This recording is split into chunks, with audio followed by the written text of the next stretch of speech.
Hello, aviation enthusiasts. Welcome to Airplane Technology. This week, we've prepared a video about a topic from the world's current affairs.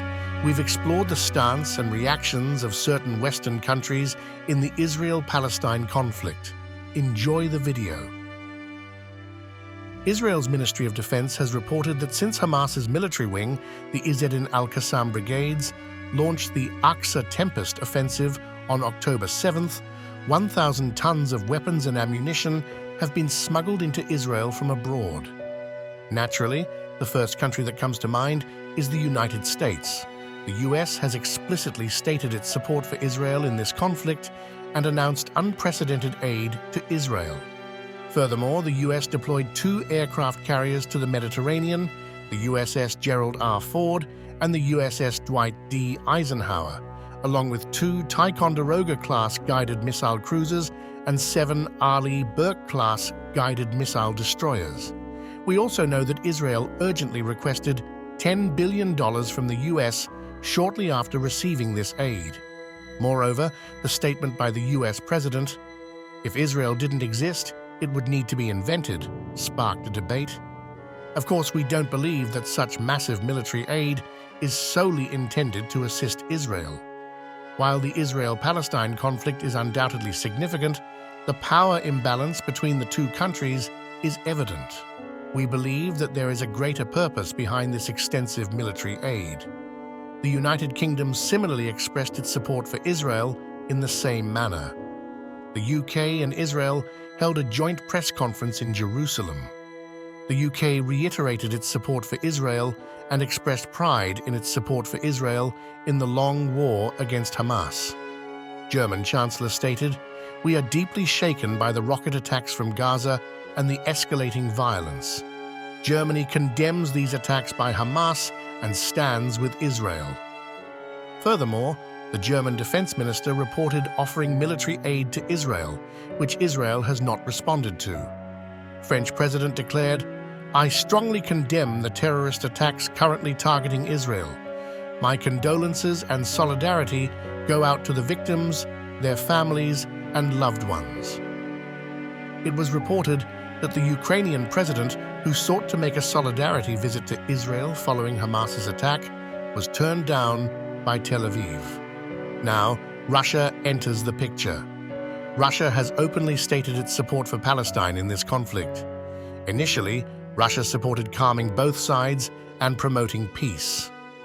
Russia even suggested that Turkey could mediate in this matter. However, when the arrival of the US in the Mediterranean was confirmed, Russia stated that the US aircraft carriers were within the range of Russia's Kinzhal hypersonic missiles in the Black Sea and emphasized that it was a reminder, not a threat. The United Nations resolution condemning Hamas was cancelled due to Russia's veto. Finally, Turkey, which is at the top of the power hierarchy in the region, initially offered peace to both sides without taking sides. However, after the US and the UK announced military aid support, Turkey declared it would conduct exercises in the Mediterranean and issued a NAVTEX. In our opinion, conducting such exercises at this time carries a different message. We firmly believe that this is a show of strength, indicating who holds the dominance in the region. Former US Army Colonel Douglas Macgregor stated in an interview, "Turkey has the region's largest air and military power. They can gather 2 million soldiers in less than a month. They are the only country capable of leading Sunni Arab countries against Israel." The Iranians are not going to try to lob theater ballistic missiles at Israel because the Israelis have said they would use a nuclear weapon. But Turkey is different. And the Turks have an unhappy record with the Israelis. Just a few years ago, they tried to deliver humanitarian aid to Gaza. The Israelis boarded their ship, killed some of their citizens, and turned back the aid. This kind of thing did not cultivate support and friendliness in Turkey. And remember, Mr. Erdogan is the de facto leading military power in the Sunni Muslim world. Finally, you have the Pakistanis, who are very close to the Turks and have made it abundantly clear that the Turks will receive nuclear warheads and other capabilities from them if they need them in order to deter the Israelis from using a nuclear weapon. And finally, the Turks have the largest air forces and armies in the region. The Turks can put 2 million men in the field in the space of a little over a month, and the Turks are ferocious fighters. Now, all of this spells doom for the Israelis if they launch this attack on Gaza. What I've just described is an unwinnable fight. Even the air power from the United States that we could commit is not going to be enough. And we all know we don't have the troops on the ground. We simply don't have very many soldiers or Marines at this point. In conclusion, we strongly believe that there's a larger plan behind this conflict. Western countries' significant military aid is undeniably motivated by a desire to establish dominance in the region. Recent history has shown this in many parts of the Middle East.